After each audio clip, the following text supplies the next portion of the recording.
When it comes to revolutionaries throughout history, we've all heard of people like Vladimir, Lenin, or Che Guevara. But there are tons of revolutionaries throughout history who are far less known, and yet no less fascinating.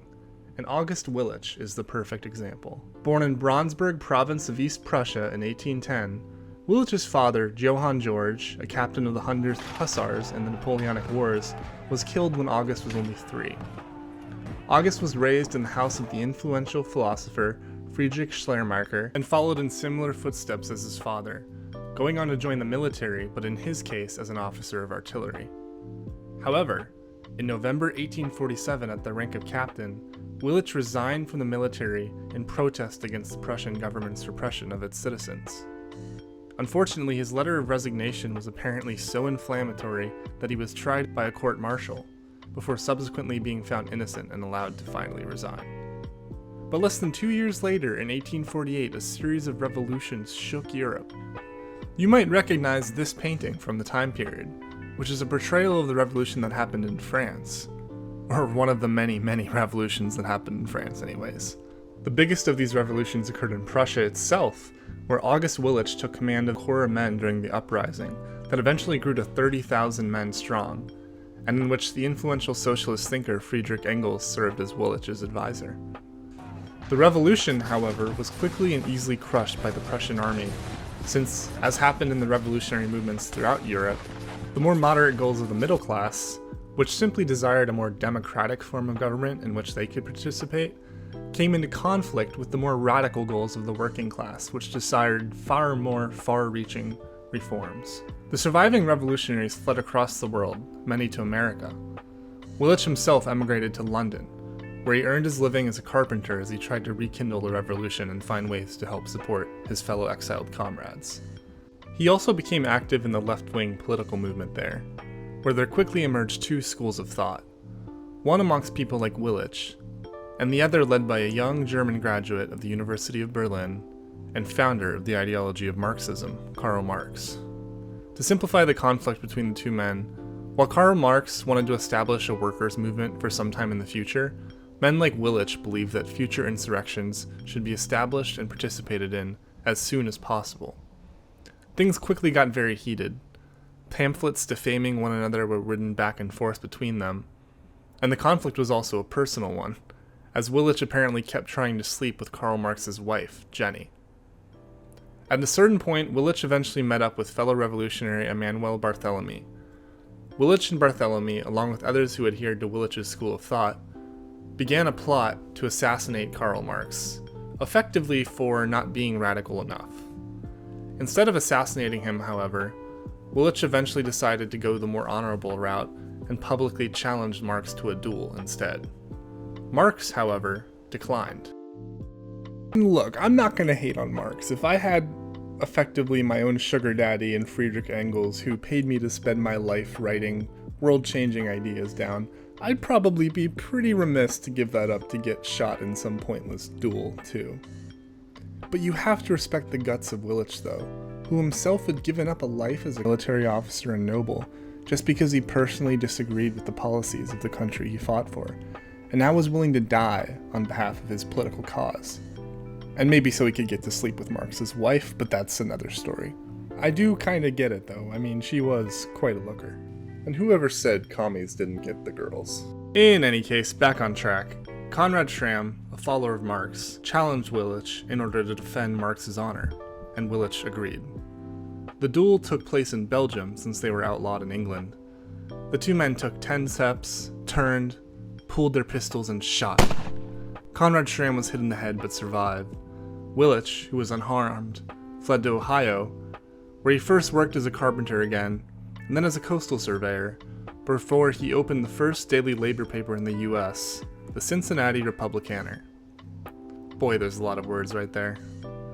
Lot of words. He also famously led a multiracial procession to protest the execution of John Brown, following his failed attempt to foment a slave rebellion in 1959. When the Civil War started in 1961, Willich joined the Union as a colonel and was given command of the 32nd Indiana Infantry, which he helped put together with the use of its extensive influence and popularity in the German community. Of course, Willich was not the only European revolutionary to fight in the Civil War. He was one of the 48ers, a large group of revolutionaries from Hungary, Ireland, Poland, and most notably Prussia, who fled their respective countries following the failed revolutions in Europe. The 48ers played a significant role in the American Civil War, with numerous members going on to serve as high-ranking officers. These men, many of whom openly identified as communists or socialists, included John O'Mahony and Thomas Meagher from Ireland, Alexander Asboth, Julius Stahel, Charles Zagoni, and Albin Francisco Schoep from Hungary, Władimir Kierzanowski from Poland, and from Germany, Joseph Wedemeyer and Alexander Schmiffelring, along with Fritz Anneke, Friedrich Salomon, Friedrich Hecker, Peter Osterhaus, Max Weber, Louis Blinker, and perhaps most notably, Karl Schurz and Franz Ziegel. And yes, all of them fought for the Union, because fighting for the other guys would be cringe. After all, left-wing thinkers like Karl Marx saw the Civil War not just as a conflict over slavery, but as a class conflict as well. A conflict that would be the first step on the path to a broader emancipation, not just of slaves, but of all members of the proletariat. As Marx wrote to Abraham Lincoln following the latter's re-election in 1864, "The working men of Europe feel sure that as the American War of Independence," oh shit, I should be doing a German accent anyways, "initiated a new era of ascendancy for the middle class, so the American anti-slavery war will do for the working classes. They consider it an earnest of the epoch to come that it fell to the lot of Abraham Lincoln, the single-minded son of the working class, to lead the country through the matchless struggle for the rescue of an enchained race and the reconstruction of a social world." More Indian than German, but whatever. And as Marx wrote in Das Kapital, "In the United States of America, yeah, every independent workers' movement was paralyzed." Now I'm becoming like Irish. "As long as slavery disfigured a part of the republic, labor in white skin cannot emancipate itself where it is branded in black skin." Therefore, it's little surprise that many revolutionaries who'd once fought for emancipation in Europe then came to America to do the same. Of course, among all of the European far-left revolutionaries turned Union military commanders in the Civil War, August Willich was perhaps the most successful. Willich first earned acclaim fighting off a superior number of the famed Texas Rangers at the Battle of Rowlett Station. His actions at the Battle of Shiloh, meanwhile, where he was wounded in the ribs by a musket ball, were praised by William Sherman and were called by fellow Union General Lew Wallace the most audacious act he'd seen in the Civil War. Willich was captured at the Battle of Stones River, Tennessee, when his horse was shot from under him, and he spent 2 months in a Confederate prison where he worked on creating new rapid-fire techniques, which he used to great effect at the Battle of Liberty Gap, routing the Confederates. His men, as well as several other regiments, would again use this tactic at the Battle of Chickamauga as well, helping to cover the Army of the Cumberland's retreat, with 1/3 of Willich's regiment killed or wounded in the process. Willich was as unconventional a commander off the battlefield as he was on it. Throughout the war, Willich refused to hire a chaplain for his own men, and conducted all services for their deaths on his own.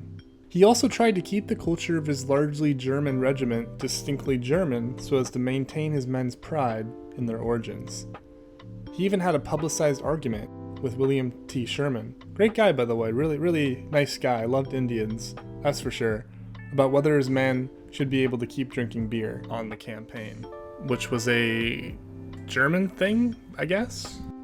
Anyway, Willich even had a pet raccoon that he carried around with him on his shoulder.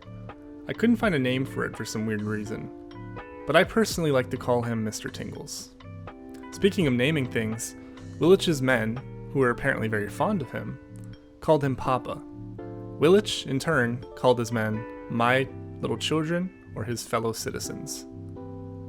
As Willich said in a public speech after his release from prison in 1862, he was fighting to show everyone who believes that you can only be a worthy citizen of the Republic if you were born here, that we Germans are also, oh my god, I forgot to do the accent, members of the Republic, yeah. I wanted to help the immigrant gain a right that they kept from him. That's it with the quotations, by the way, I promise. Anyways, Willich was seriously injured in the Battle of Resaca in 1964, with his right arm being mostly paralyzed for the rest of his life. After the war ended, Willich became a county auditor and a spokesman for workers' rights, before he eventually moved back to Prussia, where he got a degree in philosophy from the University of Berlin, and where he even attended lectures by Karl Marx. And that is a very just funny image in my mind of Karl Marx just giving some speech and then saying the same guy who wanted to kill you and sleep with your wife just stroll into the building. But they actually made up in the end. In an addendum to Karl Marx's work, Revelations Concerning the Communist Trial in Cologne, Marx even wrote that, in the Civil War in North America, Willich showed that he is more than a visionary. And that's actually pretty damn sweet. Anyway, in 1970, at age 60, Willich tried to join back up with the Prussian military to fight in the Franco-Prussian War, but was denied on account of his age, as well as likely his left-wing beliefs. August Willich then probably did the only uncool thing he ever did in his life, which was to return to America to live in Ohio, where he then went on to sort of make up for it by doing pretty cool things like studying philosophy and music, until he died in 1878 at the age of 67, where as many as 2,500 people came to see him laid to rest. In the end, August Willich was one of the most innovative and talented generals of the Civil War, and someone who truly believed in helping his fellow man for the better. And that's pretty cool, I guess. Anyways, that's about it. If you want me to make more weird history stuff like this, you can help your fellow man by liking, subscribing, and leaving a comment of support. And I'll see you next time.